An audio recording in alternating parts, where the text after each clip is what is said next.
মহান আল্লাহ বলেন, অকারনা ফি বুয়ুতিকুন্না ওয়ালা তাবাররাজনা তাবারুল জাহিলিয়াতিল উলা।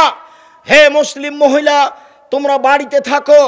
বন্যতার যুগে, বর্বরতার যুগে, অসভ্যতার যুগে নারীরা যেভাবে প্রদর্শনী দিয়ে চলতো সেভাবে চলো না।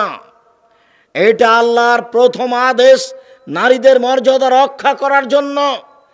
নারী যদি হাট বাজার করতে চায় তাহলে তাদের মর্যাদা রক্ষা হবে না। নারী যদি ব্যবসা বাণিজ্য করে টাকা ইনকাম করতে চায়, নারী যদি চাকরি করে টাকা ইনকাম করতে চায়, তাহলে সে তার মর্যাদা রক্ষা করতে পারে না। মুহাম্মদ সাল্লাল্লাহু আলাইহি সাল্লাম বিদায় ভাষণের সময় বলেছিলেন, হে মানুষ, ফাত্তাকুল্লাহ ফিন্নিসায়ে, তোমরা মহিলাদের ব্যাপারে আল্লাহকে ভয় করো। ইন্নাকুম আখাযতুমুহুন্না বিকালিমাতিল্লাহ, তোমরা তাদেরকে নিয়ে এসেছো আল্লাহর কালেমায়, মানে বিবাহ পড়িয়ে। ওয়াস্তাহলালতুম ফুরুজাহুন্না বিআমানিল্লাহ, তোমরা আল্লাহর নিরাপত্তায়, আল্লাহর কালেমার মাধ্যমে তাদের সাথে সংসার করা বৈধ করেছো।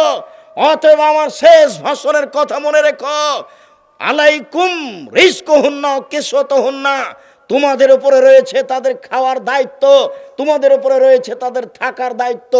তাদের থাকার ব্যবস্থা করে দিতে হবে, তাদের খাওয়ার ব্যবস্থা করে দিতে হবে, তাদের পোশাক পাতির ব্যবস্থা করে দিতে হবে। এই দায়িত্ব পুরুষের। গার্মেন্টসে চাকরি করে স্বামীর সংসার দেখতে হবে, এরকম আদেশ আল্লাহ করেননি। চাকরি করে পয়সা ইনকাম করে স্বামীর সাথে পাল্লা দিয়ে সংসার করতে হবে, এই কথা আল্লাহ বলেননি। ব্যাংকে চাকরি করে টাকা ইনকাম করে সংসার গুটাতে হবে, এই কথা আল্লাহ বলেননি। নিজের পায়ে দাঁড়াতে হবে মহিলাকে, এই কথা আল্লাহ বলেননি। ইস্টাবলিশড হতে হবে মহিলাকে, এরকম ভাষা আল্লাহ ব্যবহার করেননি। শুনুন, ওই দিন মহিলা তার মর্যাদা ফিরিয়ে পেতে পারে যেদিন মহিলা বুঝবে আমাকে বাড়িতে থাকতে হবে, স্বামীর সংসার গুটাতে হবে, স্বামীর সেবা দিতে হবে, বাচ্চা লালন পালন করতে হবে, এটাই আমার কাজ।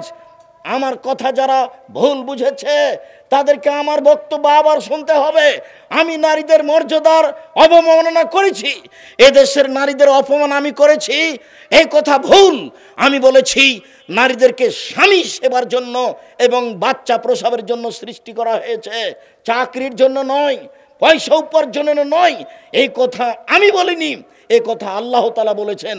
আল্লাহ তাআলা বলেন, হে পৃথিবীর মানুষ, নিসাউকুম হারসুল লাকুম ফাতু হারসাকুম আন্না শিতুম, তোমাদের স্ত্রী তোমাদের জমি, তোমাদের স্ত্রী তোমাদের ক্ষেত, তোমরা তোমাদের জমিতে আসো, তোমাদের ইচ্ছে মতো তোমরা স্ত্রীর সাথে সংসার করে সন্তান উৎপাদন করো। সন্তান উৎপাদনের দায়িত্বে নারী রয়েছে।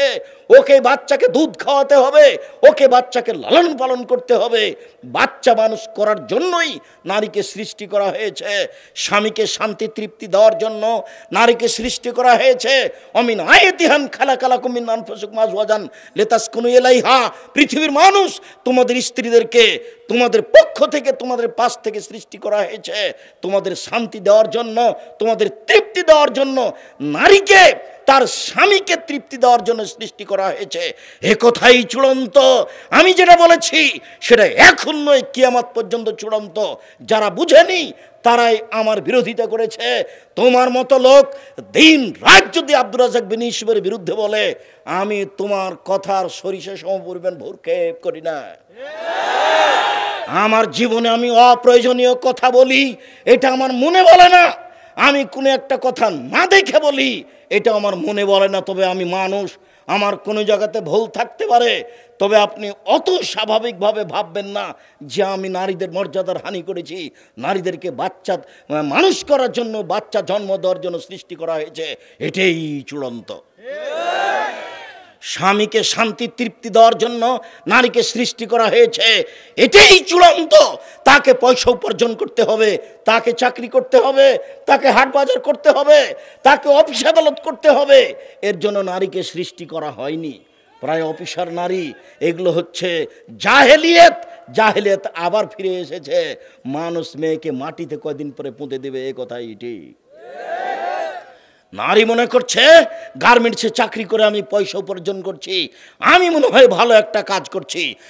নারী মনে করছে আমি একজন বড় অফিসার, আমি পয়সা ইনকাম করি, আমি মনে হয় ভালো কাজ করছি। জি না, ভুল হিসাব। বিদায় হজের ভাষণে বুখারী মুসলিমের হাদিস, রাসূল সাল্লাল্লাহু আলাইহি ওয়াসাল্লাম বলেছেন, পৃথিবীর মানুষ শুনে রেখো, স্ত্রীদের দায়িত্বে তুমি, রুজির ব্যবস্থা তুমি করবে, থাকার ব্যবস্থা তুমি করবে। এই দায়িত্ব নারীর উপরে দেওয়া হয়নি। নারী যখন বাড়িতে থাকবে তখনই তার মর্যাদাকে রক্ষা করতে পারে, এছাড়া বিকল্প পথে তার মর্যাদা রক্ষা করার কোনো পথ নেই। ও কি বাড়ি থেকে বের হবে না? বাড়ি থেকে বের হবে, সে ব্যবস্থা আল্লাহ বলছেন, ইয়া আইয়ুহান নবী কুল্লি আজওয়াজিকা ওয়া বানাতিকা নিসাইল মুমিনিন, হে মোহাম্মদ সাল্লাল্লাহু আলাইহি সাল্লাম, আপনি আপনার স্ত্রীদেরকে, আপনি আপনার মেয়েদেরকে বলে দেন, তারা যখন বাড়ি থেকে বের হবে তখন বোরকা পরে মুখের উপরে কাপড় ঝুলিয়ে দিয়ে পর্দা করে বের হবে। এটা আল্লাহর আদেশ। এই মেয়ে, এই তুমি যে ফ্যাশন বোরকা পরে আছো, এটা তোমার পর্দা হলো? তুমি যে গায়ে আঁটো সাঁটো বোরকা পরে আছো, এটা তোমার পর্দা হলো? উপস্থিত বৈঠকের মুসলিম বোন, আপনাকে আমি খাটো করিনি, আপনাকে আমি অপমান করার জন্য রাজশাহী থেকে আসিনি, আপনাকে আমি মূল্যায়ন করতে চাই। আপনাকে তো আমি দেখতে চাই খাদিজার মতো, আপনাকে আমি দেখতে চাই আয়েশার মতো। আপনার অবস্থা এরকম কেন হবে? আপনি বাজার করা শিখবেন কেন? বাজার করা পড়ে থাক, বাজারে আপনাকে যেতে হবে না, হাটে আপনাকে যেতে হবে না। জরুরি কারণে যদি বাড়ি ত্যাগ করতে হয়, তাহলে ইসলামী পোশাক পরে বাড়ি ত্যাগ করতে হবে। শুধু তাই নয়, যদি কোনো মানুষের সাথে কথা বলতে হয় তাহলে অন্তরাল থেকে বলতে হবে। আল্লাহ তাআলা বলেন, ওয়াইদা সাআলতুমুহুন্না মাতান ফাসআলুহুন্না মিন ওরাই হিজাব, পৃথিবীর মানুষ, তোমরা যদি কোনো মহিলাকে কিছু বলো, তাদের কাছে যদি কিছু নিতে হয়, তাদের যদি কোনো জিজ্ঞাসা করতে হয়, তাহলে অন্তরাল আড় থেকে বলতে হবে। এটাই হবে তোমাদের অন্তরের জন্য পবিত্রতা, তাদের জন্য পবিত্রতা। খোলা মাঠে ভদ্রলোক, মহিলা কলেজের প্রিন্সিপাল আবার তাহাজ্জুদ পড়ে। মেয়ে নগ্ন হয়ে স্কুল কলেজে যায়, আবার তিন চিল্লা দেয়। ধর্ম পাগল হয়ে গেছে। धर्म राजशाही चांपाइनबाबगंज हवाई लड्डू दोनों हाथ में लड्डू है, जो चाहे उसको खा ले, जो चाहे उसको छोड़ दे। ভুল হিসাব। রাসূল সাল্লাল্লাহু আলাইহি সাল্লামের পদ্ধতিতেই ফিরে আসতে হবে, এর বিকল্প কোনো পথ নেই। সম্মানিত দিনী বোন, রাসূল সাল্লাল্লাহু আলাইহি সাল্লাম বললেন, মা তারাকতু বাদি ফিতনাতান আজার আলা রিজাল মিনান নিসায়ে, আমার জীবনে আমি ছাড়িনি কোনো বস্তু যেটা পুরুষের জন্য বেশি বিপজ্জনক হতে পারে নারীদের চেয়ে। আমার জীবনে আমি ছাড়িনি কোনো বস্তু যেটা পুরুষের জন্য বেশি বিপজ্জনক হতে পারে নারীদের চেয়ে। আমার জীবনে আমি ছাড়িনি কোনো বস্তু যেটা পুরুষের জন্য বেশি বিপজ্জনক হতে পারে নারীদের চেয়ে। এই কথা বলে আল্লাহর নবীকে নারীদের মর্যাদার হানি করলেন। হাদিস তো বুখারী মুসলিম। তার মানে তিনি বলতে চাইলেন, সাবধান, তুমি বাড়ির বাইরে গেলে পুরুষের ক্ষতি হবে। সাবধান, তুমি মিঠা করে কথা বললে পুরুষের ক্ষতি হবে, নরম করে কথা বলা হবে না। কতদিন আমি বললাম যে আপনার বাড়িতে আপনার স্বামীর মোবাইলে রিং হচ্ছে, ধরবেন না। রিং হতে হতে হতে বন্ধ হয়ে যাক, তবে আপনি ধরবেন না। কোনো সময় যদি ধরেনও, তাহলে আসসালামু আলাইকুম, জি কে বলছিলেন, এখন বাড়িতে নেই, পরে কথা বলবেন, এই বলে কথা আপনি শেষ করবেন। আপনি যদি বলেন ভাইয়া কি বলছিলেন ভাইয়া, তাহলে আপনার নাম্বারটা ধরে রাখবে। আপনার একটু শরম হওয়া দরকার, আপনার একটু লজ্জা হওয়া দরকার। আপনি কেন নরম করে কথা বলবেন? কোরআন মাজিদে আল্লাহ বলছেন যে কণ্ঠ হচ্ছে নারী, কণ্ঠ নারী, অতএব শক্তভাবে কথা বলতে হবে, এটা আল্লাহর আদেশ। রাসূল সাল্লাল্লাহু আলাইহি সাল্লাম এই কথা বলেছেন, আপনাকে বিবেচনা করতে হবে এই কথা তিনি কেন বললেন, যে আমার জীবনে আমি ছাড়িনি কোনো বস্তু যেটা পুরুষের জন্য বেশি বিপজ্জনক হতে পারে। নারী হচ্ছে পুরুষের জন্য সবচেয়ে বেশি বিপজ্জনক বস্তু। সম্মানিত দিনী ভাই বোন, রাসূল সাল্লাল্লাহু আলাইহি সাল্লাম বলেন, ফাত্তাকু দুনিয়া ওয়াত্তাকু নিসা, পৃথিবীর মানুষ, তোমরা দুনিয়া থেকে বেঁচে থাকো, তোমরা পৃথিবী থেকে বেঁচে থাকো। মহিলা থেকে বেঁচে থাকো, তোমরা পৃথিবী থেকে বেঁচে থাকো। মহিলা থেকে কেন বাঁচতে বললেন? হাদিস তো বুখারী মুসলিম। মহিলা কি কোনো গোখরা সাপ, গমা সাপ? মহিলা কি কোনো আগুন? মহিলা কি জাহান্নাম? মহিলা কি কোনো গরু ছাগল? ও কি বাঘ ভালুক? কেন তিনি বললেন তোমরা মহিলা থেকে বেঁচে থাকো? এই ছেলে, শতবার আমি তোমাকে বলেছি, কোনো মেয়ের নাম্বার যেন তোমার মোবাইলে না থাকে। তোমাকে আবারও বলছি, তুমি তওবা করে উঠো, বাকি জীবন তুমি আর কোনোদিন কোনো মেয়ের সাথে কথা বলো না। রাসূল সাল্লাল্লাহু আলাইহি সাল্লামের এই কথার তুমি দাম দিতে শিখো।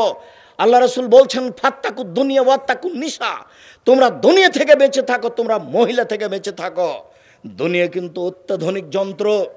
বিচারের মাঠে মানুষকে অপমান করা হবে, জাহান্নামে দেওয়া হবে 4টি পদ্ধতিতে।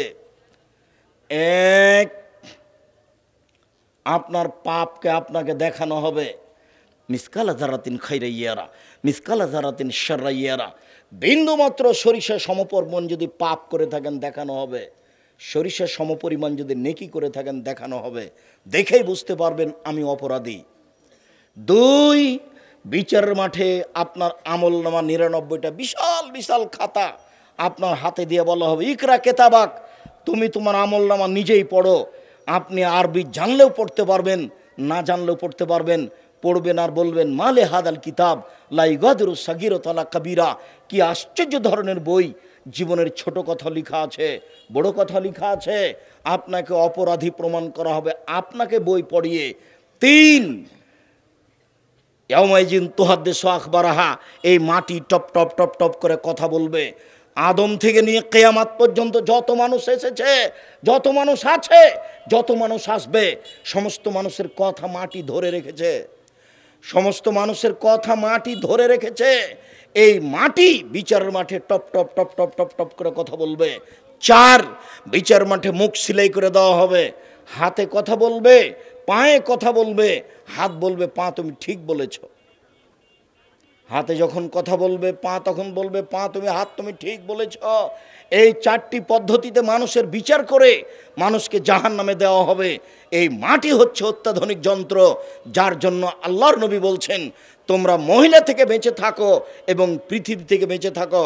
সম্মানিত দিনী ভাই বোন, রাসূল সাল্লাল্লাহু আলাইহি সাল্লাম বললেন যে, ইয়াকুম দুখুল আলা নিসায়ে, তোমরা মহিলাদের কাছে যাওয়া থেকে বেঁচে থাকো। তাহলে কি মহিলাদের মানের হানি করা হলো? জি না, এসব বাক্য দিয়ে মহিলাদের নিন্দা করা হয়নি, বরং তাদের মর্যাদা রক্ষা করার জন্য রাসূল সাল্লাল্লাহু আলাইহি সাল্লাম এই কিছু বলেছেন। তিনি বলেছেন, আদ-দুনিয়া কুল্লুহা মাতা, সারা পৃথিবী সম্পদ, ও খায়রু মাতাই দুনিয়াল মারাতু সালেহা, সারা পৃথিবী সম্পদ, উত্তম সম্পদ হচ্ছে ভালো নারী। অতএব সম্মানিত দিনী ভাই বোন, আমি আজকের মতো কথা লম্বা না করে, এই ছেলে, আমি উপস্থিত দিনী মুসলিম ভাই বোনের উপরে 2-3টা কথা আমি শেষের দিকে বলে যাচ্ছি। আমার জীবনে আপনার সাথে জরুরি কিছু কথা সম্পৃক্ত জড়িয়ে আছে। আমার জীবনের কিছু কথা আপনার সাথে জোরালোভাবে জড়িয়ে আছে। তার মনে রাখবেন, একটি কথা জীবনে সবচেয়ে যেটা প্রয়োজন মনে করবেন, সেটা হলো 5 ওয়াক্ত সালাত আদায় করা। এই ছেলে, তুমি আমার হাতের দিকে লক্ষ্য করো 2-3 মিনিট। তোমার জীবনে যেটা সবচেয়ে জরুরি কাজ, পৃথিবীতে এর চেয়ে যেন তোমার জীবনে কোনো জরুরি কাজ না থাকে, সেটা হলো 5 ওয়াক্ত সালাত আদায় করা, নামাজ পড়া। দ্বিতীয়, তোমার জীবনের জরুরি কাজ বৈধ রুজি উপার্জন করা, চকলেট হলেও। 3, তোমার জীবনের জরুরি কাজ একটু কোরআন মাজিদ তেলাওয়াত করা, সূরা ইখলাস হলেও। 4, জরুরি প্রয়োজন ছাড়া 2 জন যেখানে বসে আছে সেখানে বসবেন না। জরুরি প্রয়োজন ছাড়া 2 জন যেখানে বসে আছে সেখানে বসবেন না। বসলে বদনাম হবে, আপনার ভালো চাল চলন চরিত্র টিকবে না। এই 4টি কথা জীবনের জন্য জোরালোভাবে গ্রহণ করে নেবেন। তারপরের কথাটি, উপস্থিত বৈঠকের মুসলিম বোন, আপনি 4টা কাজ করতে শিখুন, জান্নাতের সব দরজা খোলা আছে। 1, 5 ওয়াক্ত সালাত আদায় করবেন। 2, সমাত শাহরাহা, রমজান মাসের সিয়াম পালন করবেন। 3, আতাত বালাহা, স্বামীকে মেনে চলবেন তিতা লাগলেও মিঠা লাগলেও যতদিন স্বামীর সাথে আছেন, স্বামী গালি দিলেও তাকে মেনেই চলতে হবে। তার সাথে মুখ ভারী করে কথা বন্ধ করে থাকা যাবে না। কয়েক মাস থেকে আপনি স্বামীর সাথে কথা বলেন না, কয়েক বছর থেকে আপনি এক জায়গায় থাকেন, আপনার স্বামী এক জায়গায় থাকে, এরকম সংসার চলবে না। স্বামীকে মেনেই চলতে হবে। 4, জেনা থেকে বেঁচে থাকবেন। জান্নাতের সব দরজা আপনার জন্য খোলা, যে কোনো দরজাতে আপনি প্রবেশ করতে পারেন।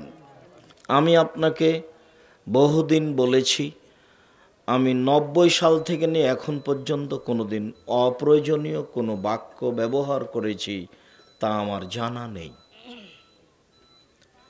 90 সাল থেকে নিয়ে এখন পর্যন্ত আমি কোনো মাযহাব বা কোনো ব্যক্তিকে নিন্দা করে কথা বলেছি তা আমার অবগতিতে নেই।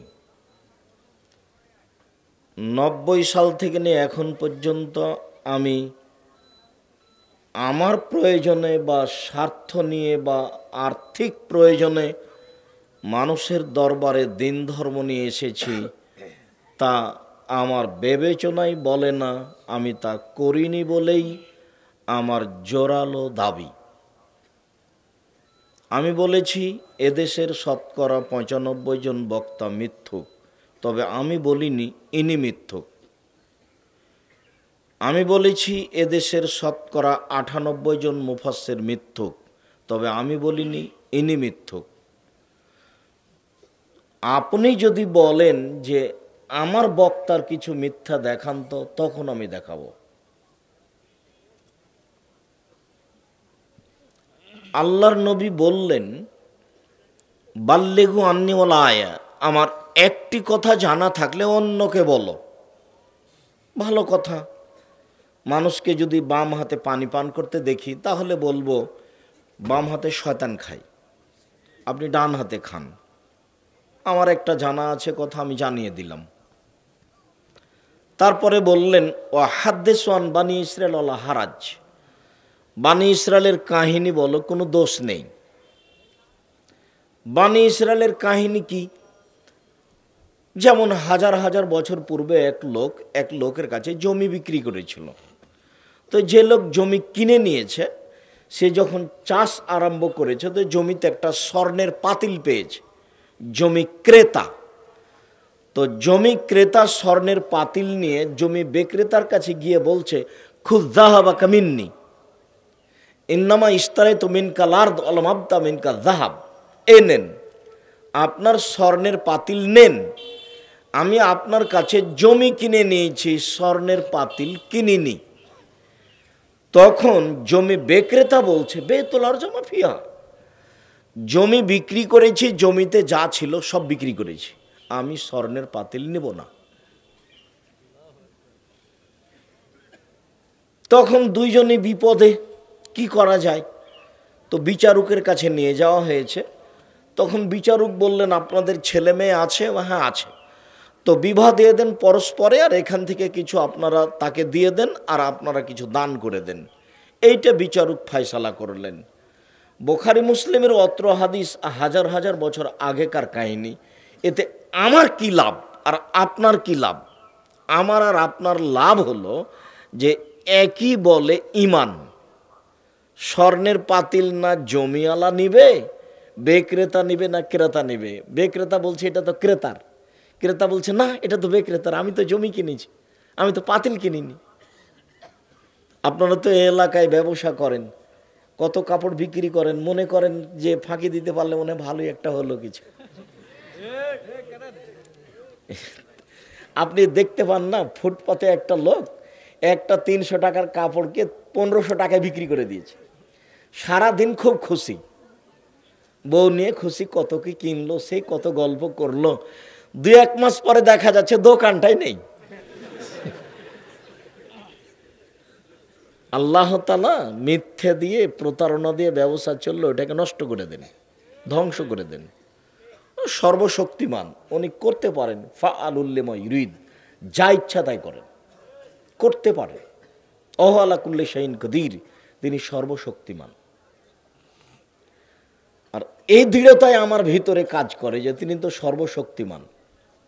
আমি একজন নিঃস্ব মানুষ, জাতির সামনে বলেছি যে প্রতিষ্ঠান এখানে হবেই, তো এত টাকা তো আমি হিসাব করতে পারি না। ঢাকা জামিয়া সালাফিয়া বাইতুল হাম জামে মসজিদে অনুমান এখন খরচ 8 থেকে 10 কোটি টাকা চলছে। তো আমি রাজশাহী চাঁপাইনবাবগঞ্জের ভাষাতে কচুর পাতার পানি, কচুর পাতার পানি বুঝেন? পাতাটা যখন নড়ে তখন পানিটা খালি টলমল টলমল করে, তার মোর কোনোই মূল্য নেই, এমনিতে পড়ে যাবে। তো আমি আব্দুর রাজ্জাক বিন ইউসুফ ব্যক্তিগত হতে হিসাবে আমি কিছুই করতে পারি না। না আমার কোনো সাংগঠনিক ক্ষমতা আছে, না আমার কোনো বংশগত ক্ষমতা আছে, না আমার কোনো সামাজিক ক্ষমতা আছে, আর না আমার কোনো বিদ্যা বুদ্ধি তেমন আছে, না আমি কোনো বড় ইনকাম করি, আমি কিছুই না। হিসাবে দেখি আমি কচুর পাতার পানি। জামিয়া সালাফিয়া ডাঙ্গিপাড়া পবা রাজশাহীতে ছাত্র সংখ্যা এখন 1700, ছাত্রী সংখ্যা 850, শিক্ষক 51 জন ওখানেই, শিক্ষিকা 31 জন। আর আপনার বাড়ির পাশে যেটা, সেটাতে ছাত্র হলো 650 জন আর ছাত্রী হলো 450। এখানে 17-18 বিঘা জমি আগে থেকেই আছে।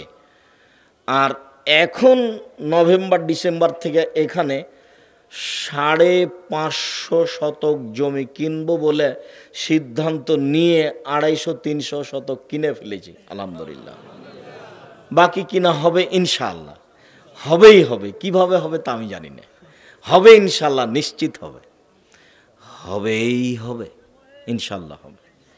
কিভাবে হবে সেটা আমিও বুঝি না, আমাকে জিজ্ঞাসা করলে এই কথার কোনো উত্তর নেই। আপনি জামিয়া সালাফিয়া ডাঙ্গিপাড়া পবা রাজশাহীতে ঢুকলে আপনাকে মনে হবে যেন আমি কোথায় চলে আসলাম, মনে হয় একটা অবাক মনে হবে। হিসাব নিকেশ করতে পারবেন এটা কিভাবে হয়। তার মানে উনি সর্বশক্তিমান, উনি সব কিছু পারেন, উনি সর্বশক্তিমান, উনি সব কিছু পারেন। সম্মানিত দিনী ভাই বোন, আমি ধর্ম নিয়ে আপনাকে কোনোদিন প্রতারণা দিচ্ছি, ফাঁকি দিচ্ছি, কষ্ট দিচ্ছি, এটা আমার মনে বলে না। যদিও এই যুগে এই সময়ে দিন সঠিকভাবে প্রচার করা খুবই কঠিন। আল্লাহ নবী বললেন, আমার একটি কথা জানা থাকলে অন্যকে বলো, বানি ইসরায়েলের কাহিনী বলো, কোনো দোষ নেই। এটাই হলো বানি ইসরায়েলের কাহিনী, যাতে কিছু উপকার আছে। আমাকে আর আপনাকে বানি ইসরায়েলের ওই কাহিনী দিয়ে বুঝালেন যে লোকটা টাকা দিতে লেগে, আপনি 5000 টাকার কাপড় বিক্রি করেছেন, তো টাকা দিতে লেগে টাকা লাগতো 6000, কিন্তু চলে এসেছে আপনার কাছে 6500। তা আপনি মনে করলেন যে চুপ থেকে যাই, বলবো না, যাক 500 টাকা অনেক টাকা। তো এইটা যেন আপনি না করেন, এই হাদিসে সেটা শিক্ষা দেওয়া হলো। জমি বিক্রেতা বলছে যে পাতিল নিব না, ক্রেতাও বলছে পাতিল নিব না, ওটা আমার নয়। তো আপনার অন্তরটা একটু এমন হয় না কেন, অল্পতেই কেন আপনি পরিবর্তন হয়ে যান? আব্দুল্লাহ এক বক্তব্যে বলছিল, বা আব্দুর রহমানের এই বক্তব্যের একটা অংশ আপনাকে বুঝাই, যে আমি লোকটাকে যদি 500 টাকা দিই তো আমাদের সহজেই আমার অনুগত হয়ে যাবে। 500 টাকা যদি দিই তাহলে বলবে যে কি করব বলেন, আপনি রাস্তা চিনেন না তো, গাড়িটা আপনাকে একবারে ভুলতা পর্যন্ত পৌঁছে দিয়ে আসবো, বলেন। 500 টাকাতে অনেক খুশি হয়ে গেছে। ওটাকে যে আমি দিলাম, ওটা দেখলো, কিন্তু আল্লাহ যেটা আমাকে দিচ্ছে সেটা তো আর আমি বুঝতে পারি না। এখন আমার বাড়িটা যদি আল্লাহ নিজে হাতে বলতেন, এই তোমাকে 5 তলা বাড়ি দিয়ে দিলাম নাও, তাহলে আমি বুঝতাম যে এটা আল্লাহ দিলেন। কিন্তু আমি তো নিজে পরিশ্রম করে করেছি, তখন তার আমি বুঝতে পারিনি যে এটা আল্লাহ দিয়েছেন, যার জন্য অত দাম দিতে পারি না। আমি এখানে পুরিন্দাতে কোটি টাকার ব্যবসা করি, কিন্তু আমি তো মনে করছি এটা পরিশ্রম করে করেছি। যার কারণে আমি বুঝতে পারি না যে কোটি টাকার ব্যবসা এটা আল্লাহর অনুগ্রহ, এটা আমি বুঝতে পারি না। কিন্তু এটা যদি আমাকে হঠাৎ করে আল্লাহ বলতেন এই নাও আমি তোমাকে কোটি টাকার ব্যবস্থা দিয়ে দিলাম, তখনও বলতো এটা আমাকে ঠিকই আল্লাহ দিয়েছে। আল্লাহর অনুগ্রহ অনেক, কিন্তু বুঝতে পারি না। চক্ষু অনুগ্রহ, পাটা অনুগ্রহ, হাতটা অনুগ্রহ, মাথাটা অনুগ্রহ, জমি জায়গাটা অনুগ্রহ, টাকা পয়সা অনুগ্রহ, বউ ছেলে মেয়ে অনুগ্রহ। আপনার সবচেয়ে দামি অনুগ্রহ নারী। নারী তো সমাজে এখন মানে নোংরা খারাপ বস্তু হয়ে গেছে। যেহেতু নারীও নিজের দাম দিতে পারে না, সমাজের নারীরা নিজের দাম দেওয়া প্রয়োজন মনে করে না। তাহলে আল্লাহ বলছেন অমিন আয়াতিহান খালাকালাকুম মিন আনফুসিকুম আজওয়াজান লিতাসকুনু ইলাইহা, পৃথিবীর মানুষ আমি তোমাদের পাশ থেকেই তোমাদের স্ত্রীদেরকে সৃষ্টি করেছি যাতে করে তোমরা সেখানে শান্তি তৃপ্তি পাও। কোটি টাকার ব্যবসাতে অত শান্তি তৃপ্তি নেই স্ত্রীর কাছে যত শান্তি তৃপ্তি আছে। এই ছেলে, মুখ বন্ধ করে দাঁড়িয়ে থাকবা, মুখ খুলে নয়। এসেছ, এখন পরিচালনা কমিটি তোমাকে জায়গা দিতে পারবে না। এখন যদি বলো যে আমরা দাঁড়িয়ে আছি কষ্টে, খুব বেকায়দায় দাঁড়িয়ে আছি, আমাদের বসার ব্যবস্থা করে দেখছি, সেটা পারবে না। জায়গার তুলনায় উপস্থিতি অনেক বেশি। যেখানে হাজার হাজার মানুষ উপস্থিত হয়েছে সেখানে যদি মানুষ এই মুহূর্তে ভালো বসার জায়গা চায় তাহলে কি তারা ব্যবস্থা করতে পারবে? পারবে না। অতএব যে যেখানে আছেন যেভাবে সম্ভব কিছুক্ষণ অপেক্ষা করেন। আমি তো সারা রাত বক্তব্য দিই না, এই কথা নিয়েই কথা এসেছিল। কিছুক্ষণ আপনাকে গুরুত্বপূর্ণ কথা বলার চেষ্টা করি, আপনার কিছু না কিছু আমি উপকার করবো ইনশাআল্লাহ। বিমানবন্দরে আমি বসে আছি, তো একটা লোক এসে বলছে যে কথা একটু নরম করে বললে হয় না। প্রথম কথা এটাই, এই কথা একটু নরম করে বললে হয় না। সে নরম করে বললে হয় না এই জন্যই তো শক্ত। সে নরম করে বললেও তো পারেন। বলে তা আমি পারি, তবে এটা রাসূল সাল্লাল্লাহু আলাইহি সাল্লামের আদর্শ নয়। যারা খুব কাছের মানুষ, মনে হতো যে পাশে থাকলে কাপড় চোপড় পরিষ্কার করে দিবে, তারা এখন সাথে নেই। সে লোকটা পাল্টা বলে ছাড়ে বক্তব্য দিলে খালি ধমকা, আমরা ওটা বক্তা নাকি? ওই বক্তা হাজার হাজার ঘুরে বেড়ালো, হিসাব হবে না। যেমন আমাকে বলেছে যে কথা নরম করে বললে হয় না, তেমনও বলেছি শোনেন, এই ঢাকা বিমানবন্দরে যত লোক আছে এখন পরীক্ষা করা হোক, এখন জরিপ করা হোক, যত লোক আছে এই সমস্ত লোকের মধ্যে আমি আব্দুর রাজ্জাক বিন ইউসুফ আমার কথা বেশি মেনে চলে অন্য বক্তার চেয়ে, এটা যদি প্রমাণ না হয় তাহলে আমি আব্দুর রাজ্জাক বিন ইউসুফ আজ থেকে বক্তব্য শেষ করলাম, আর কোনোদিন করব না। তখন আমাকে বলছে এই কথা ঠিক, আমিও তার মধ্যে একজন যে মেনে চলে। আমি জাতিকে ফাঁকি দিই এটা আমার মনে বলে না। আমি কোনোদিন অপ্রয়োজনীয় বাক্য বলি এটা আমার মনে বলে না। এই যে আপনাকে আমি বললাম বুখারী মুসলিমের একটা হাদিস, কেন আপনি 5,000 টাকা দেওয়ার সময়তে 5,500 টাকা এসেছে, তো আপনি টাকাটা দিলেন না ফেরত কেন? আপনি রেখে দিলেন কেন? আপনি কি মনে করেছেন 5 কোটি টাকার ব্যবসা 3 দিনে ধ্বংস হয়ে যাবে এই 500 টাকার কারণে? এরই নাম ইমান। ও জমি ক্রেতাও নিবে না, স্বর্ণের পাতিল বিক্রেতাও নিবে না, ক্রেতা নিবে না। না না না না না, আমি তো জমি কিনিনি, না পাতিল আমি কিনিনি, জমি কিনেছি। তো বিক্রেতা বলছে আরে বলেন কি, আমি তো জমি বিক্রি করেছি, জমিতে যা ছিল সবই বিক্রি করেছি, আমি নিব কেন? ফেলে দেন। ঘটনা এরকম হয়ে গেল, তার নাম ইমান। বানি ইসরায়েলের কাহিনী বলেন, কোনো দোষ নাই। কিন্তু 3 নম্বর বাক্য মান কাযাবা আলাইহি মুতাআম্মিদান ফালিয়াতাবাওয়া মাকআদাহু মিনান নার। কেউ যদি কোনো কথা আমার নামে বলে, সেই কথা যদি আমার না হয় তাহলে তার থাকার জায়গা জাহান্নাম। আল্লাহুম্মা সাল্লি আলা সাইয়্যিদিনা মাওলানা নাবিয়ানা মুহাম্মদ। এই দুরূদ যদি নবীর না হয় তাহলে কি হবে? বালাগাল লোলা বিকামালিহি কাশাফাদ্দুজা বিজামালিহি হাসনাত জামিউ খিসালিহি সাল্লু আলাইহি ওয়া আলিহি। এই দুরূদ যদি নবীর না হয় তাহলে কি হবে?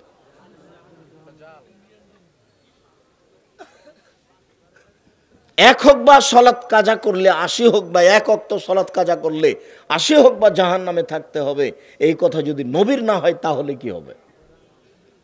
ধর্মের নামে যে আপনি বক্তব্য দিচ্ছেন ঘন্টার ঘন্টা, কি যে বললেন আপনি নিজেই জানেন না, কেসা কাহিনী বলে সব ধ্বংস করলেন জাতিকে। এসব কথা যদি নবীর না হয় তাহলে কি হবে?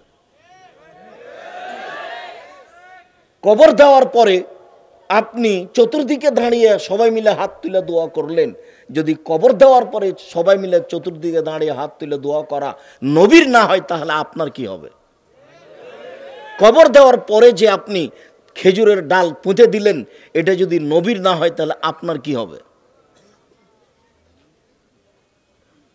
মানুষ অসুস্থ হয়েছে তাই আপনি মসজিদে ৫,০০০ টাকা দান করে দিলেন আর সব ইমামকে বললেন যে আমার বাপের জন্য দোয়া করেন। এই পদ্ধতি যদি নবীর না হয় তাহলে আপনার কি হবে? লোকটা মারা গেছে, অজু দিয়ে গোসল দিতে হবে, তা না করে আপনি পেট চেপে পেশাব পায়খানা বের করলেন। আপনি তাকে গোসল দেওয়ার পূর্বে নখ কাটলেন, গোপ ছোট করলেন, পরিষ্কার পরিচ্ছন্নতায় গেলেন। এইসব নীতি যদি নবীর না হয় তাহলে আপনার কি হবে?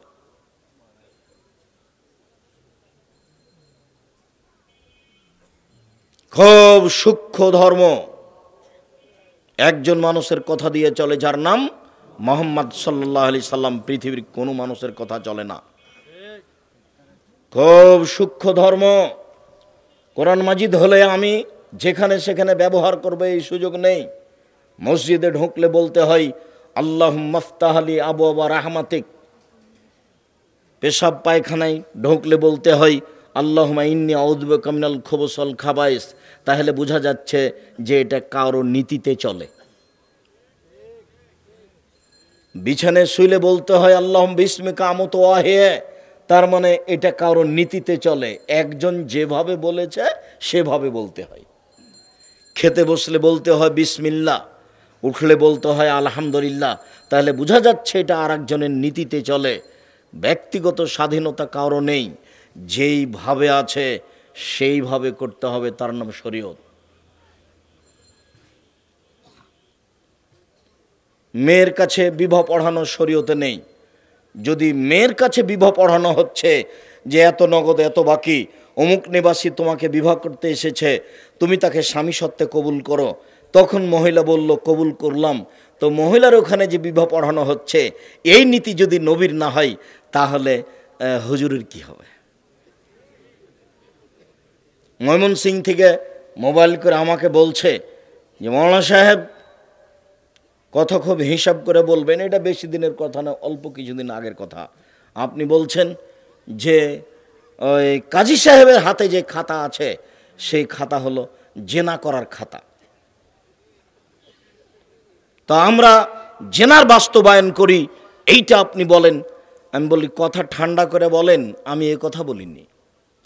আমি বলেছি আপনার খাতা, ও এ কথা বলল যে আমাদের নাকি কাজী সাহেবের হাতে যে খাতা আছে এই খাতা নাকি টয়লেট পেপার হিসেবে ব্যবহার করার যোগ্য, পেশাব করার পরে পাতা ছিঁড়া টিস্যু পেপার হিসেবে ব্যবহার করতে হবে। বলে জি হ্যাঁ, এটা আমি বলেছি। কেন? বিবাহের জন্য 2 জন সাক্ষী লাগে। আপনার খাতাতে কয়জন সাক্ষীর জায়গা আছে? 4 জন। 4 জন সাক্ষী লাগে জেনা প্রমাণ করতে। তো আমি বিবাহ করলাম, তো আমি কি জেনার ব্যবস্থা করলাম? সাক্ষী 4 জন কেন? দেখি কোন মায়ের বেটার জবাব দিতে পারে এই খাতা বাতিল করতে হবে, এটাই চূড়ান্ত। 24 ঘন্টার মধ্যে বাংলাদেশে যত কাজীর কাছে খাতা আছে সব খাতা ড্রেনে ফেলতে হবে, টয়লেট পেপার হিসেবে ব্যবহার করতে হবে, এটাই চূড়ান্ত। পৃথিবীর কোনো মানুষ কিয়ামত পর্যন্ত বৈধতা দেওয়ার কোনো সুযোগ নেই। খাতাতে 2 জন সাক্ষীর জায়গা করেই খাতা ছাপাতে হবে। এবং যারা এই কাজ করেছে জাতির সামনে তাদেরকে তওবা করতে হবে। কিয়ামত পর্যন্ত এই খাতা বৈধ হওয়ার কোনো পথ নেই। কিয়ামত পর্যন্ত কোনো মায়ের বেটার বৈধতার প্রমাণ দিতে পারবে না। রাসূল সাল্লাল্লাহু আলাইহি সাল্লাম বলেছেন লা নিকাহা ইল্লা বিওয়ালিন, বাপ ছাড়া বিবাহ হয় না।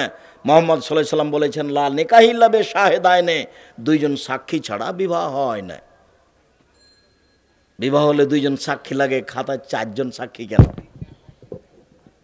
কেন হবে 4 জন সাক্ষী? তো রাসূল সাল্লাল্লাহু আলাইহি সাল্লাম বললেন, আমার একটি কথা জানা থাকলে অন্যকে বলো, বানি ইসরায়েলের কাহিনী বলো। কেউ যদি কোনো কথা আমার নামে বলে, সেই কথা যদি আমার না হয় তাহলে তার থাকার জায়গা জাহান্নাম। এখন হুজুরের কি হবে? হুজুর যা বললেন সেগুলি কি আসলে আল্লাহর নবীর বললেন? হুজুরের জাহান্নামে যাওয়া সহজ, আপনার জাহান্নামে যাওয়া সহজ নয়। কেননা আপনি ধর্ম বিক্রি করতে আসেননি, হুজুর ধর্ম বিক্রি করতে এসেছে, কথাই ঠিক। শুনুন, মহান আল্লাহ নারীদের কোনো মর্যাদা ছিল না এই অবস্থান নিজেই উল্লেখ করেছেন। তিনি বলেন, ওয়া ইযা বুশশিরা আহাদুহুম বিল উনসা যাল্লা ওয়াজহুহু মুসআদ্দান ওয়া হুয়া কাযীম। যখন কোনো পিতাকে বলা হতো তোমার মেয়ে জন্ম নিয়েছে, তখন পিতার মুখখান কালো হয়ে যেত, মনে হতে যেন বিষ পান করেছে। বিষ পান করলে আকার আকৃতি পরিবর্তন হয়ে যায়। মেয়ে জন্মের খবর শুনলে বাপের মুখটা কালো হয়ে যেত। ইয়াতাওয়ারা মিনাল কওমি মিন সুয়ে মা বুশশিরা বিহি, মানুষ সমাজে যেত না, লুকিয়ে থাকতো এই কারণে যে তাকে বলা হয়েছে তোমার মেয়ে জন্ম নিয়েছে। আয়ুমসিকুহা আলা হুনিন আম ইয়াদুসসুহু ফিত তুরাব, সে চিন্তা করত অপমান অবস্থায় মেয়ে রেখে দিব না মাটিতে পুঁতে দিব।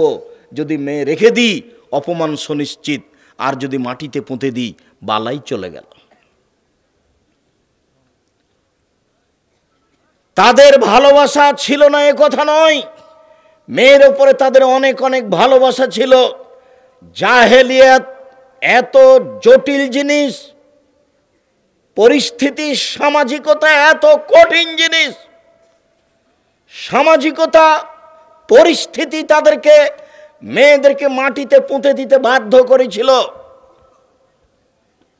তাই কথা প্রসঙ্গে বলা আছে,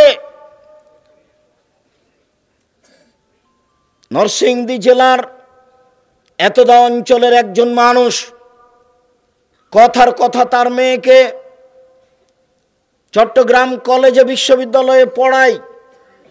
প্রত্যেক দিন সকালে খোঁজ নেই, আম্মু কেমন আছো, ভালো খাওয়ার চেষ্টা করিও, ভালো থাকার চেষ্টা করিও, টাকা পয়সার কিছু খবর হলে আমাকে বলিও।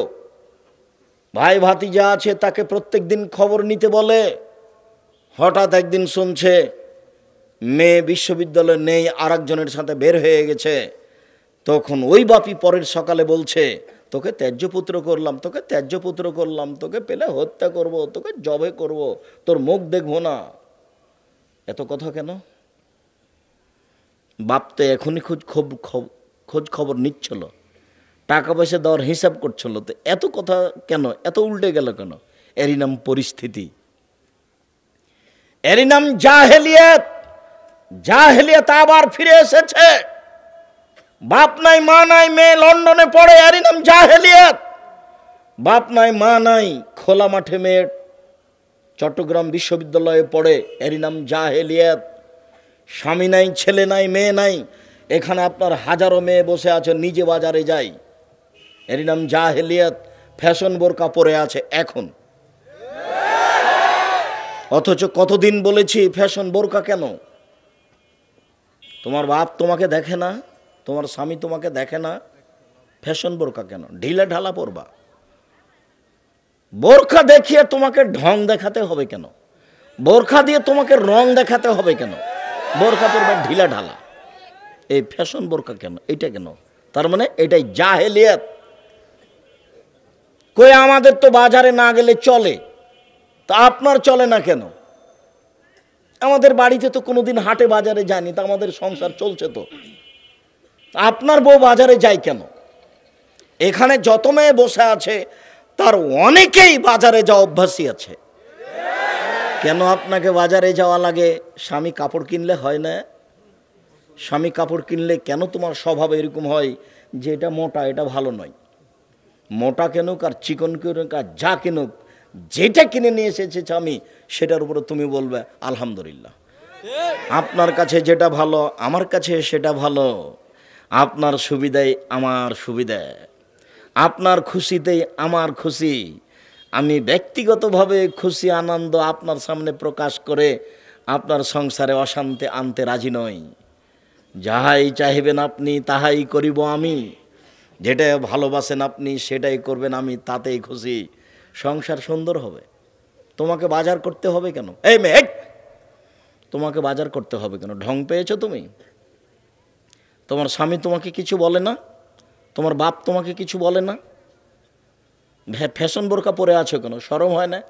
আব্দুর রাজ্জাক সাহেব, কষ্ট দিয়েন না, এত কথা আপনার শুনতে আসেনি, এত কথাই শুনতে এসেছো। শরম হয় না কেন? লজ্জা হয় না কেন? আল্লাহ হায়া মিনাল ঈমান অল ঈমান ফিল জান্নাত। লজ্জাই হচ্ছে ঈমান, ঈমানই হচ্ছে জান্নাত। লজ্জাই হচ্ছে ঈমান, ঈমানই হচ্ছে জান্নাত। ফ্যাশন বোরকা মানে তোমার লজ্জা নেই। তুমি বাজারে যাও মানে তোমার লজ্জা কোনো কাজ করে না। দেবর ভাসুরের মোটর সাইকেলে ঘুরে বেড়াও মানে লজ্জা তোমার কাজ করে না। লজ্জা খুব দামি জিনিস। লজ্জাই হচ্ছে ঈমান, ঈমানই হচ্ছে জান্নাত। জাহেলিয়াত আবার ফিরে এসেছে। মানুষ মেয়েকে মাটিতে পুঁতে দিবে, সেদিন ফিরে এসেছে। মানুষ তার মেয়েকে পেলে জবে করে দিবে, ছুরি দিয়ে কেটে টুকরা টুকরা করে নদীতে ভাসিয়ে দিবে। সেই যুগ চলে এসেছে, তার নাম জাহেলিয়াত। এমন এক যুগ ছিল যেদিন মেয়ে জন্ম নিলে মানুষের মুখ কালো হয়ে যেত। সে দুশ্চিন্তা করত, অপমান অবস্থায় মেয়েকে রেখে দিবে না মাটিতে পুঁতে দিবে। যদি রেখে দেয় তাহলে অপমান সুনিশ্চিত, আর মাটিতে যদি পুঁতে দেয় বালাই চলে গেল। মানুষ তার মেয়েকে মাটিতে পুঁতে দিতে একাধিক সহিহ হাদিস। মুগিরা ইবনে শুবা রাদিয়াল্লাহু তাআলা আনহু বলেন, রাসূল সাল্লাল্লাহু আলাইহি সাল্লাম বলেছেন, ইন্নাল্লাহা হারামা উকুকাল উম্মাহাত। আল্লাহ তাআলা পিতামাতার অবাধ্য হওয়া চিরদিনের জন্য হারাম করেছেন। কোনোদিন পিতামাতার বিরুদ্ধে যাওয়া যাবে না। ওয়াদাল বানাত, মেয়েকে মাটিতে পুঁতে দেওয়া হারাম করেছেন। তার মানে মেয়েকে মাটিতে পুঁতে দেওয়া হতো। অমানাওয়াহাতিন, কৃপণতা চিরদিনের জন্য হারাম করেছেন। কৃপণ হবেন না কোনোদিন। জামিয়া সালাফিয়াতে দান না করলেও আশেপাশে তো প্রতিষ্ঠান আছে। ও তো আপনাকে দীর্ঘদিন থেকে বলে আসছি, আপনি জামিয়া সালাফিয়াতে টাকা দিলেও ওই প্রতিষ্ঠান বড় হয়ে গড়বে, না দিলেও গড়বে। বড় ইনশাল্লাহ। না দিয়ে মনটা ছোট করিয়েন না। আপনি তো বলতে পারবেন না যে আমি গেছিলাম, আপনি তো বলতে পারবেন না যে আমি 10 টাকা দিয়েছি। ওরা না দিয়ে তো বলতে পারবেন না, অথচ 10-এর পয়সা দিয়ে চলছে। এত কিছু ব্যবস্থাতে আমি জানি না কিভাবে চলছে, কে দিচ্ছে, এরকম হিসাব নিকাশ আমার কাছে তেমন নেই কিছু। শুনুন সম্মানিত দিনী ভাই বোন, অত্র বুখারী মুসলিমের হাদিসের একটি শেষ বাক্য আছে, কৃপণতা চিরদিনের জন্য হারাম। রাসূল সাল্লাল্লাহু আলাইহি সাল্লাম দিন রাত পরিত্রাণ চাইতে একটা কাজ থেকে, সেটা হলো আউযুবিকা মিনাল বখল। আল্লাহ তোমার কাছে আমি কৃপণতা থেকে বাঁচতে চাই। আল্লাহ তোমার কাছে আমি কৃপণতা থেকে বাঁচতে চাই। আল্লাহ তোমার কাছে আমি কৃপণতা থেকে বাঁচতে চাই। রাসূল সাল্লাল্লাহু আলাইহি ওয়াসাল্লাম বলছেন, 3 শ্রেণীর মানুষ ধ্বংস হবেই। 3 শ্রেণীর মানুষ ধ্বংস হবেই। 3 শ্রেণীর মানুষ ধ্বংস হবেই। তার এক শ্রেণীর মানুষ হচ্ছে যে কৃপণতা থেকে নিজের উপরে প্রাধান্য দিয়েছে, সে ধ্বংস হবেই। অত্যাকু সোহা, তোমরা কৃপণতা থেকে বেঁচে থাকো। কৃপণতা তোমাকে ধ্বংস করবে। কৃপণতা চিরদিনের জন্য হারাম। জীবনে বেঁচে থাকার জন্য, সফলতার জন্য মাঝে মধ্যে 10 টাকা, 5 টাকা, 20 টাকা, 500 টাকা দান করার একটা পথ বের করবেন। বৈধ জায়গাতে দান করার চেষ্টা করবেন। ফকির মিসকিন খুঁজে বের করবেন। আপনাকে বলা হয়েছে বহুদিন, রাসূল সাল্লাল্লাহু আলাইহি সাল্লামকে জিজ্ঞাসা করা হয়েছিল মানুষের জীবনে সবচেয়ে ভালো কাজ কি? তখন রাসূল সাল্লাল্লাহু আলাইহি সাল্লাম উত্তরে বললেন, মানুষের জীবনে সবচেয়ে ভালো কাজ হচ্ছে দুস্থ গরিব ফকির মিসকিনকে খেতে দেওয়া। তার জন্য তো আপনাকে বলা আছে যে আপনার স্ত্রীর স্বভাব হতে হবে আপনার মায়ের মতো। তাছাড়া আপনি ফকির মিসকিনকে খেতে দিতে পারবেন না। আপনার মা 16 জন মানুষের ভাত রান্না করতে ঢেঁকিতে ধান দিতে আদেশ করিনি, তবে পরিবর্তন করার পরামর্শ দিয়েছি। আপনার স্ত্রীকে আপনার মায়ের স্বভাবে গড়ে উঠতে হবে, এটাই চূড়ান্ত। তাহলে আপনি সংসারে সুবিধা পাবেন। ফকির মিসকিনকে খেতে দেওয়া, দান করা, এটা হচ্ছে মানুষের জীবনে সবচেয়ে ভালো কাজ। মানুষের জীবনে দ্বিতীয় ভালো কাজ হচ্ছে সালাম দেওয়া। সালাম দেয় যে সে জান্নাতে যাবে, সালাম দেয় না যে সে জাহান্নামে যাবে।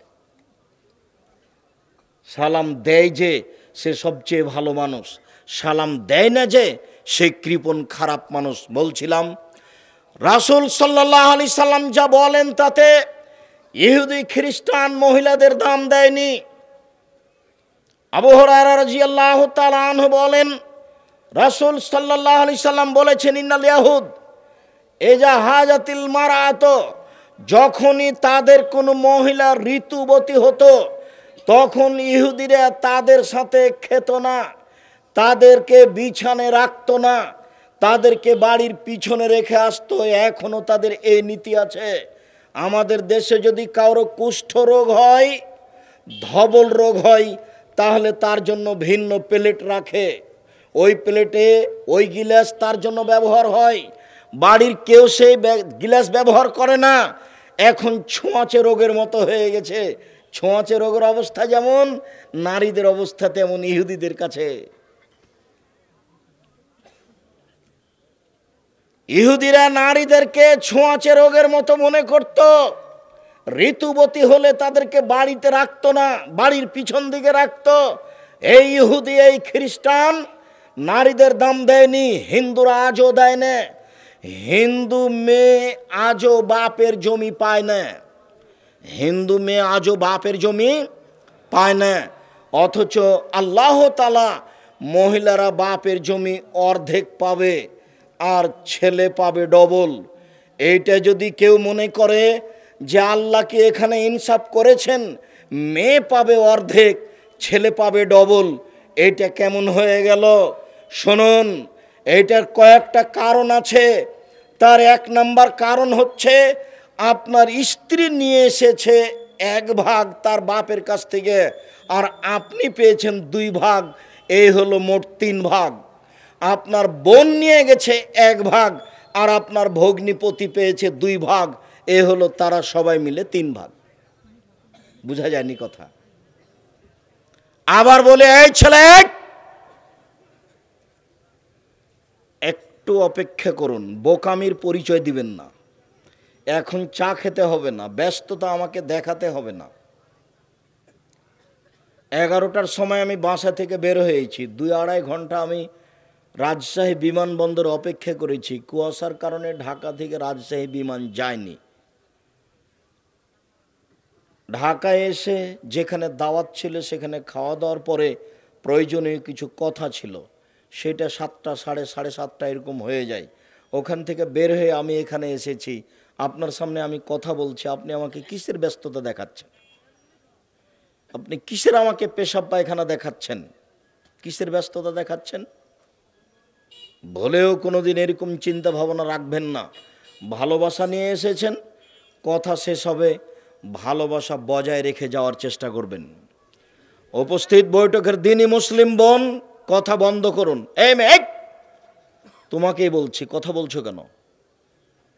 আপনি মুসলিম মহিলা এসেছেন, অপেক্ষা করুন, আপনার জন্যই কথা বলছি।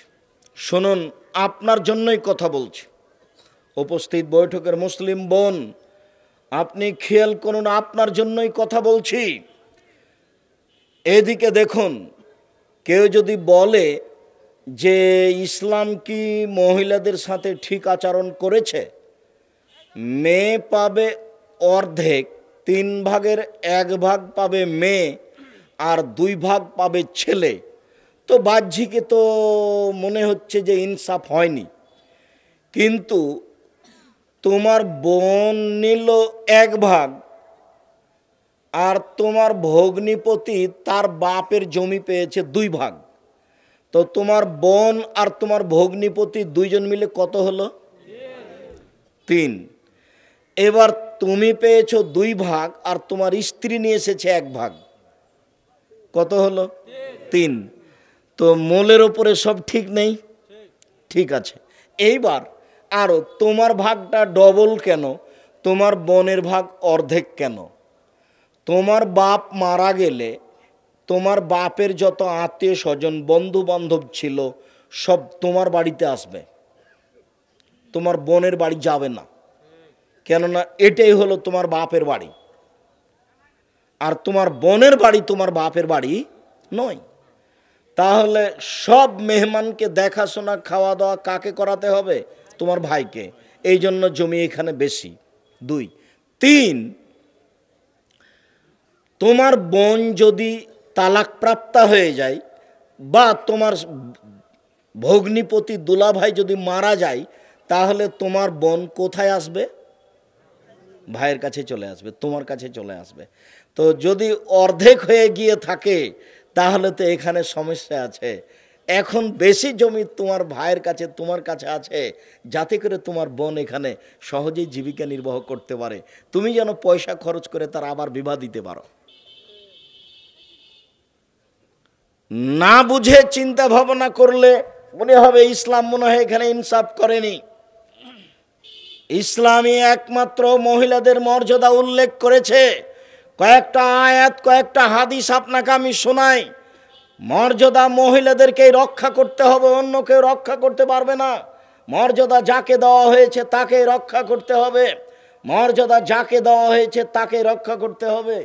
এইগুলা, এই 1 বোতল পানি আপনাকে দেওয়া হয়েছে, তো পানি রক্ষা আপনি করবেন না আমি করব? আপনি যদি বোতলটা নিয়ে পানিতে ড্রেনে ফেলে দেন তাহলে রক্ষা তো আপনি করলেন না। মহান আল্লাহ বলেন, অকারনা ফি বুয়ুতিকুন্না ওয়ালা তাবাররাজনা তাবারুল জাহিলিয়াতিল উলা। হে মুসলিম মহিলা, তোমরা বাড়িতে থাকো। বন্যতার যুগে, বর্বরতার যুগে, অসভ্যতার যুগে নারীরা যেভাবে প্রদর্শনী দিয়ে চলতো সেভাবে চলো না। এটা আল্লাহর প্রথম আদেশ নারীদের মর্যাদা রক্ষা করার জন্য। নারী যদি হাট বাজার করতে চায় তাহলে তাদের মর্যাদা রক্ষা হবে না। নারী যদি ব্যবসা বাণিজ্য করে টাকা ইনকাম করতে চায়, নারী যদি চাকরি করে টাকা ইনকাম করতে চায়, তাহলে সে তার মর্যাদা রক্ষা করতে পারে না। মুহাম্মদ সাল্লাল্লাহু আলাইহি সাল্লাম বিদায় ভাষণের সময় বলেছিলেন, হে মানুষ, ফাত্তাকুল্লাহ ফিন্নিসায়ে, তোমরা মহিলাদের ব্যাপারে আল্লাহকে ভয় করো। ইন্নাকুম আখাযতুমুহুন্না বিকালিমাতিল্লাহ, তোমরা তাদেরকে নিয়ে এসেছো আল্লাহর কালেমায়, মানে বিবাহ পড়িয়ে। ওয়াস্তাহলালতুম ফুরুজাহুন্না বিআমানিল্লাহ, তোমরা আল্লাহর নিরাপত্তায়, আল্লাহর কালেমার মাধ্যমে তাদের সাথে সংসার করা বৈধ করেছো। অতএব আমার শেষ ভাষণের কথা মনে রেখো, আলাইকুম রিজকুহুন্না কিসওয়াতুহুন্না, তোমাদের উপরে রয়েছে তাদের খাওয়ার দায়িত্ব, তোমাদের উপরে রয়েছে তাদের থাকার দায়িত্ব। তাদের থাকার ব্যবস্থা করে দিতে হবে, তাদের খাওয়ার ব্যবস্থা করে দিতে হবে, তাদের পোশাক পাতির ব্যবস্থা করে দিতে হবে। এই দায়িত্ব পুরুষের। গার্মেন্টসে চাকরি করে স্বামীর সংসার দেখতে হবে, এরকম আদেশ আল্লাহ করেননি। চাকরি করে পয়সা ইনকাম করে স্বামীর সাথে পাল্লা দিয়ে সংসার করতে হবে, এই কথা আল্লাহ বলেননি। ব্যাংকে চাকরি করে টাকা ইনকাম করে সংসার গুটাতে হবে, এই কথা আল্লাহ বলেননি। নিজের পায়ে দাঁড়াতে হবে মহিলাকে, এই কথা আল্লাহ বলেননি। ইস্টাবলিশড হতে হবে মহিলাকে, এরকম ভাষা আল্লাহ ব্যবহার করেননি। শুনুন, ওই দিন মহিলা তার মর্যাদা ফিরিয়ে পেতে পারে যেদিন মহিলা বুঝবে আমাকে বাড়িতে থাকতে হবে, স্বামীর সংসার গুটাতে হবে, স্বামীর সেবা দিতে হবে, বাচ্চা লালন পালন করতে হবে, এটাই আমার কাজ। আমার কথা যারা ভুল বুঝেছে তাদেরকে আমার বক্তব্য আবার শুনতে হবে। আমি নারীদের মর্যাদার অবমাননা করেছি, এদেশের নারীদের অপমান আমি করেছি, এই কথা ভুল। আমি বলেছি নারীদেরকে স্বামী সেবার জন্য এবং বাচ্চা প্রসবের জন্য সৃষ্টি করা হয়েছে, চাকরির জন্য নয়, পয়সা উপার্জনের নয়। এই কথা আমি বলিনি, এই কথা আল্লাহ তাআলা বলেছেন। আল্লাহ তাআলা বলেন, হে পৃথিবীর মানুষ, নিসাউকুম হারসুল লাকুম ফাতু হারসাকুম আন্না শিতুম। তোমাদের স্ত্রী তোমাদের জমি, তোমাদের স্ত্রী তোমাদের ক্ষেত, তোমরা তোমাদের জমিতে আসো, তোমাদের ইচ্ছে মতো তোমরা স্ত্রীর সাথে সংসার করে সন্তান উৎপাদন করো। সন্তান উৎপাদনের দায়িত্বে নারী রয়েছে। ওকে বাচ্চাকে দুধ খাওয়াতে হবে, ওকে বাচ্চাকে লালন পালন করতে হবে। বাচ্চা মানুষ করার জন্যই নারীকে সৃষ্টি করা হয়েছে। স্বামীকে শান্তি তৃপ্তি দেওয়ার জন্য নারীকে সৃষ্টি করা হয়েছে। অমিন আয়াতিহান খালাকালাকুম মিন আনফুসিকুম আজওয়াজান লিতাসকুনু ইলাইহা। পৃথিবীর মানুষ, তোমাদের স্ত্রীদেরকে তোমাদের পক্ষ থেকে, তোমাদের পাশ থেকে সৃষ্টি করা হয়েছে তোমাদের শান্তি দেওয়ার জন্য, তোমাদের তৃপ্তি দেওয়ার জন্য। নারীকে তার স্বামীকে তৃপ্তি দেওয়ার জন্য সৃষ্টি করা হয়েছে। এ কথাই চূড়ান্ত। আমি যেটা বলেছি সেটা এখন নয়, কিয়ামত পর্যন্ত চূড়ান্ত। যারা বুঝেনি তারাই আমার বিরোধিতা করেছে। তোমার মতো লোক দিন রাত যদি আব্দুর রাজ্জাক বিন ইউসুফের বিরুদ্ধে বলে, আমি তোমার কথার সরিষা সমপরিমাণ ভ্রুক্ষেপ করি না। আমার জীবনে আমি অপ্রয়োজনীয় কথা বলি, এটা আমার মনে বলে না। আমি কোনো একটা কথা না দেখে বলি, এটা আমার মনে বলে না। তবে আমি মানুষ, আমার কোনো জায়গাতে ভুল থাকতে পারে। তবে আপনি অত স্বাভাবিকভাবে ভাববেন না যে আমি নারীদের মর্যাদার হানি করেছি। নারীদেরকে বাচ্চা মানুষ করার জন্য, বাচ্চা জন্ম দেওয়ার জন্য সৃষ্টি করা হয়েছে, এটাই চূড়ান্ত। স্বামীকে শান্তি তৃপ্তি দেওয়ার জন্য নারীকে সৃষ্টি করা হয়েছে, এটাই চূড়ান্ত। তাকে পয়সা উপার্জন করতে হবে, তাকে চাকরি করতে হবে, তাকে হাট বাজার করতে হবে, তাকে অফিস আদালত করতে হবে। এর জন্য নারীকে সৃষ্টি করা হয়নি। প্রায় অফিসার নারী, এগুলো হচ্ছে জাহেলিয়াত। জাহেলিয়াত আবার ফিরে এসেছে। মানুষ মেয়েকে মাটিতে কয়দিন পরে পুঁতে দেবে, এ কথাই ঠিক। নারী মনে করছে গার্মেন্টসে চাকরি করে আমি পয়সা উপার্জন করছি, আমি মনে হয় ভালো একটা কাজ করছি। নারী মনে করছে আমি একজন বড় অফিসার, আমি পয়সা ইনকাম করি, আমি মনে হয় ভালো কাজ করছি। জি না, ভুল হিসাব। বিদায় হজের ভাষণে বুখারী মুসলিমের হাদিস, রাসূল সাল্লাল্লাহু আলাইহি ওয়াসাল্লাম বলেছেন, পৃথিবীর মানুষ শুনে রেখো, স্ত্রীদের দায়িত্বে তুমি, রুজির ব্যবস্থা তুমি করবে, থাকার ব্যবস্থা তুমি করবে। এই দায়িত্ব নারীর উপরে দেওয়া হয়নি। নারী যখন বাড়িতে থাকবে তখন তার মর্যাদাকে রক্ষা করতে পারে, এছাড়া বিকল্প পথে তার মর্যাদা রক্ষা করার কোনো পথ নেই। ও কি বাড়ি থেকে বের হবে না? বাড়ি থেকে বের হবে, সে ব্যবস্থা আল্লাহ বলছেন, ইয়া আইয়ুহান নবী কুল্লি আজওয়াজিকা ওয়া বানাতিকা নিসাইল মুমিনিন। হে মোহাম্মদ সাল্লাল্লাহু আলাইহি সাল্লাম, আপনি আপনার স্ত্রীদেরকে, আপনি আপনার মেয়েদেরকে বলে দেন, তারা যখন বাড়ি থেকে বের হবে তখন বোরকা পরে মুখের উপরে কাপড় ঝুলিয়ে দিয়ে পর্দা করে বের হবে। এটা আল্লাহর আদেশ। এই মেয়ে, এই তুমি যে ফ্যাশন বোরকা পরে আছো, এটা তোমার পর্দা হলো? তুমি যে গায়ে আঁটো সাঁটো বোরকা পরে আছো, এটা তোমার পর্দা হলো? উপস্থিত বৈঠকের মুসলিম বোন, আপনাকে আমি খাটো করিনি, আপনাকে আমি অপমান করার জন্য রাজশাহী থেকে আসিনি। আপনাকে আমি মূল্যায়ন করতে চাই। আপনাকে তো আমি দেখতে চাই খাদিজার মতো, আপনাকে আমি দেখতে চাই আয়েশার মতো। আপনার অবস্থা এরকম কেন হবে? আপনি বাজার করা শিখবেন কেন? বাজার করা পড়ে থাক। বাজারে আপনাকে যেতে হবে না, হাটে আপনাকে যেতে হবে না। জরুরি কারণে যদি বাড়ি ত্যাগ করতে হয়, তাহলে ইসলামী পোশাক পরে বাড়ি ত্যাগ করতে হবে। শুধু তাই নয়, যদি কোনো মানুষের সাথে কথা বলতে হয় তাহলে অন্তরাল থেকে বলতে হবে। আল্লাহ তাআলা বলেন, ওয়াইদা সাআলতুমুহুন্না মাতান ফাসআলুহুন্না মিন ওরাই হিজাব। পৃথিবীর মানুষ, তোমরা যদি কোনো মহিলাকে কিছু বলো, তাদের কাছে যদি কিছু নিতে হয়, তাদের যদি কোনো জিজ্ঞাসা করতে হয়, তাহলে অন্তরাল আড় থেকে বলতে হবে। এটাই হবে তোমাদের অন্তরের জন্য পবিত্রতা, তাদের জন্য পবিত্রতা। খোলা মাঠে ভদ্রলোক, মহিলা কলেজের প্রিন্সিপাল আবার তাহাজ্জুদ পড়ে। মেয়ে নগ্ন হয়ে স্কুল কলেজে যায়, আবার তিন চিল্লা দেয়। ধর্ম পাগল হয়ে গেছে। धर्म राजशाही चाँपे नवंजर हवाई लड्डू दोनों हाथ में लड्डू है, जो चाहे उसको खा ले, जो चाहे उसको छोड़ दे। भूल हिसाब রাসূল সাল্লাল্লাহু আলাইহি সাল্লামের পদ্ধতিতেই ফিরে আসতে হবে, এর বিকল্প কোনো পথ নেই। সম্মানিত দিনী বোন, রাসূল সাল্লাল্লাহু আলাইহি সাল্লাম বললেন, মা তারাকতু বাদি ফিতনাতান আজার আলা রিজাল মিনান নিসায়ে, আমার জীবনে আমি ছাড়িনি কোনো বস্তু যেটা পুরুষের জন্য বেশি বিপজ্জনক হতে পারে নারীদের চেয়ে। আমার জীবনে আমি ছাড়িনি কোনো বস্তু যেটা পুরুষের জন্য বেশি বিপজ্জনক হতে পারে নারীদের চেয়ে। আমার জীবনে আমি ছাড়িনি কোনো বস্তু যেটা পুরুষের জন্য বেশি বিপজ্জনক হতে পারে নারীদের চেয়ে। এই কথা বলে আল্লাহর নবী কি নারীদের মর্যাদার হানি করলেন? হাদিস তো বুখারী মুসলিম। তার মানে তিনি বলতে চাইলেন, সাবধান, তুমি বাড়ির বাইরে গেলে পুরুষের ক্ষতি হবে। সাবধান, তুমি মিঠা করে কথা বললে পুরুষের ক্ষতি হবে, নরম করে কথা বলা হবে না। কতদিন আমি বললাম যে আপনার বাড়িতে আপনার স্বামীর মোবাইলে রিং হচ্ছে, ধরবেন না। রিং হতে হতে হতে বন্ধ হয়ে যাক, তবে আপনি ধরবেন না। কোনো সময় যদি ধরেনও তাহলে আসসালামু আলাইকুম, জি কে বলছিলেন, এখন বাড়িতে নেই, পরে কথা বলবেন, এই বলে কথা আপনি শেষ করবেন। আপনি যদি বলেন ভাইয়া কি বলছিলেন ভাইয়া, তাহলে আপনার নাম্বারটা ধরে রাখবে। আপনার একটু শরম হওয়া দরকার, আপনার একটু লজ্জা হওয়া দরকার। আপনি কেন নরম করে কথা বলবেন? কোরআন মাজিদে আল্লাহ বলছেন যে কণ্ঠ হচ্ছে নারী, কণ্ঠ নারী, অতএব শক্তভাবে কথা বলতে হবে, এটা আল্লাহর আদেশ।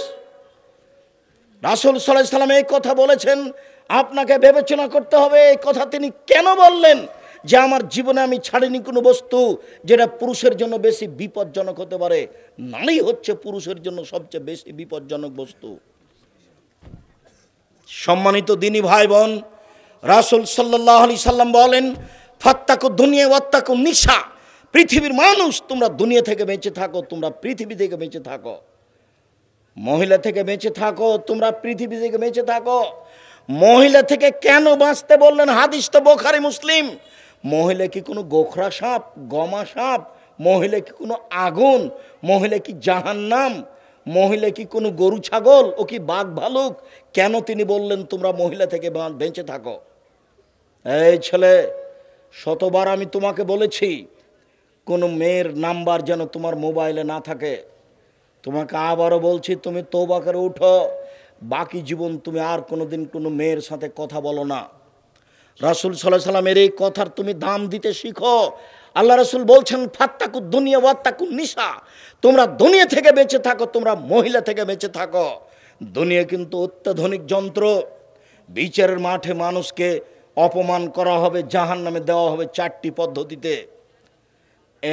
এক, আপনার পাপকে আপনাকে দেখানো হবে, মিসকালা যারাতিন খাইরা ইয়ারা মিসকালা যারাতিন শাররা ইয়ারা, বিন্দুমাত্র সরিষা সমপরিমাণ যদি পাপ করে থাকেন দেখানো হবে, সরিষা সমপরিমাণ যদি নেকি করে থাকেন দেখানো হবে। দেখেই বুঝতে পারবেন আমি অপরাধী। 2, বিচারের মাঠে আপনার আমলনামা 99টা বিশাল বিশাল খাতা আপনার হাতে দিয়ে বলা হবে, ইকরা কেতাবাক, তুমি তোমার আমলনামা নিজেই পড়ো। আপনি আরবি জানলেও পড়তে পারবেন, না জানলেও পড়তে পারবেন। পড়বেন আর বলবেন, মালে হাদাল কিতাব লা ইগাদিরু সাগীরাতান ওয়ালা কাবীরা, কি আশ্চর্য ধরনের বই, জীবনের ছোট কথা লেখা আছে, বড় কথা লেখা আছে। আপনাকে অপরাধী প্রমাণ করা হবে আপনাকে বই পড়িয়ে। 3, ইয়াউমাইজিন তুহাদ্দিসু আখবারাহা, এই মাটি টপ টপ টপ টপ করে কথা বলবে। আদম থেকে নিয়ে কিয়ামত পর্যন্ত যত মানুষ এসেছে, যত মানুষ আছে, যত মানুষ আসবে, সমস্ত মানুষের কথা মাটি ধরে রেখেছে, সমস্ত মানুষের কথা মাটি ধরে রেখেছে। এই মাটি বিচারের মাঠে top top top top top top করে কথা বলবে। 4, বিচার মাঠে মুখ সিলাই করে দেওয়া হবে, হাতে কথা বলবে, পায়ে কথা বলবে। হাত বলবে, পা তুমি ঠিক বলেছ। হাতে যখন কথা বলবে, পা তখন বলবে, পা তুমি, হাত তুমি ঠিক বলেছ। এই 4টি পদ্ধতিতে মানুষের বিচার করে মানুষকে জাহান্নামে দেওয়া হবে। এই মাটি হচ্ছে অত্যাধুনিক যন্ত্র, যার জন্য আল্লাহর নবী বলছেন, তোমরা মহিলা থেকে বেঁচে থাকো এবং পৃথিবী থেকে বেঁচে থাকো। সম্মানিত দিনী ভাই বোন, রাসূল সাল্লাল্লাহু আলাইহি সাল্লাম বললেন যে ইয়াকুম দুখুল আলা নিসায়ে, তোমরা মহিলাদের কাছে যাওয়া থেকে বেঁচে থাকো। তাহলে কি মহিলাদের মানের হানি করা হলো? জি না, এসব বাক্য দিয়ে মহিলাদের নিন্দা করা হয়নি, বরং তাদের মর্যাদা রক্ষা করার জন্য রাসূল সাল্লাল্লাহু আলাইহি সাল্লাম এই কিছু বলেছেন। তিনি বলেছেন, আদ-দুনিয়া কুল্লুহা মাতা, সারা পৃথিবী সম্পদ, ও খায়রু মাতাই দুনিয়া আল মারাতু সলেহা, সারা পৃথিবী সম্পদ, উত্তম সম্পদ হচ্ছে ভালো নারী। অতএব সম্মানিত দিনী ভাই বোন, আমি আজকের মতো কথা লম্বা না করে, এই ছেলে, আমি উপস্থিত দিনী মুসলিম ভাই বোনের উপরে 2-3টা কথা আমি শেষের দিকে বলে যাচ্ছি। আমার জীবনে আপনার সাথে জরুরি কিছু কথা সম্পৃক্ত জড়িয়ে আছে। আমার জীবনের কিছু কথা আপনার সাথে জোরালোভাবে জড়িয়ে আছে। তার মনে রাখবেন, একটি কথা জীবনে সবচেয়ে যেটা প্রয়োজন মনে করবেন সেটা হলো 5 ওয়াক্ত সালাত আদায় করা। এই ছেলে, তুমি আমার হাতের দিকে লক্ষ্য করো 2-3 মিনিট। তোমার জীবনে যেটা সবচেয়ে জরুরি কাজ, পৃথিবীতে এর চেয়ে যেন তোমার জীবনে কোনো জরুরি কাজ না থাকে, সেটা হলো 5 ওয়াক্ত সালাত আদায় করা, নামাজ পড়া। দ্বিতীয়, তোমার জীবনের জরুরি কাজ বৈধ রুজি উপার্জন করা, চকলেট হলেও। 3, তোমার জীবনের জরুরি কাজ একটু কোরআন মাজিদ তেলাওয়াত করা, সূরা ইখলাস হলেও। 4, জরুরি প্রয়োজন ছাড়া 2 জন যেখানে বসে আছে সেখানে বসবেন না। জরুরি প্রয়োজন ছাড়া 2 জন যেখানে বসে আছে সেখানে বসবেন না। বসলে বদনাম হবে, আপনার ভালো চাল চলন চরিত্র টিকবে না। এই 4টি কথা জীবনের জন্য জোরালোভাবে গ্রহণ করে নেবেন। তারপরের কথাটি, উপস্থিত বৈঠকের মুসলিম বোন, আপনি 4টা কাজ করতে শিখুন, জান্নাতের সব দরজা খোলা আছে। 1, 5 ওয়াক্ত সালাত আদায় করবেন। 2, সমাত শাহরাহা, রমজান মাসের সিয়াম পালন করবেন। 3, আতাত বালাহা, স্বামীকে মেনে চলবেন, তিতা লাগলেও মিঠা লাগলেও। যতদিন স্বামীর সাথে আছেন, স্বামী গালি দিলেও তাকে মেনেই চলতে হবে। তার সাথে মুখ ভারী করে কথা বন্ধ করে থাকা যাবে না। কয়েক মাস থেকে আপনি স্বামীর সাথে কথা বলেন না, কয়েক বছর থেকে আপনি এক জায়গায় থাকেন, আপনার স্বামী এক জায়গায় থাকে, এরকম সংসার চলবে না। স্বামীকে মেনেই চলতে হবে। 4, জেনা থেকে বেঁচে থাকবেন। জান্নাতের সব দরজা আপনার জন্য খোলা, যে কোনো দরজাতে আপনি প্রবেশ করতে পারেন। সম্মানিত দিনী মুসলিম বোন, আপনি শুনুন, এই 4টা কাজ করতে পারলে জান্নাতের আপনার সব দরজা খোলা, যে কোনো দরজাতে ঢুকতে পারেন। আর যদি কোনো মহিলার জেনা হয়ে যায়, তাহলে আজ থেকে তওবা করুন। আপনার তওবার কারণে এই পাপকে আল্লাহ নেকি দিয়ে পূর্ণ করে দিবেন। এই কথা আল্লাহ বলেছেন, এই কথা নবী বলেছেন। অতএব আপনি এই 4টা কথা মেনে চলার চেষ্টা করুন। 1, জেনায় লিপ্ত হবেন না। 2, স্বামীকে মেনে চলবেন। 3, রমজান মাসের সিয়াম পালন করবেন। 4, 5 ওয়াক্ত সালাত আদায় করবেন। জান্নাতের সব দরজা খোলা থাকবে ইনশাআল্লাহ। সম্মানিত দিনী ভাই বোন, আমার শেষ কথাটি মনে রাখবেন, জামিয়া সালাফিয়ার জন্য দোয়া করবেন। আর বিশেষভাবে বই হিসাবে মিন্নাতুল বারি, আব্দুল্লাহর যে বই মিন্নাতুল বারি, বুখারীর ব্যতিক্রম ব্যাখ্যা, আর আমারও এই সলাতের ওপরে, নামাজের ওপরে একটা বই লেখার সাধ ছিল। সেই সলাতের ওপরে, নামাজের ওপরে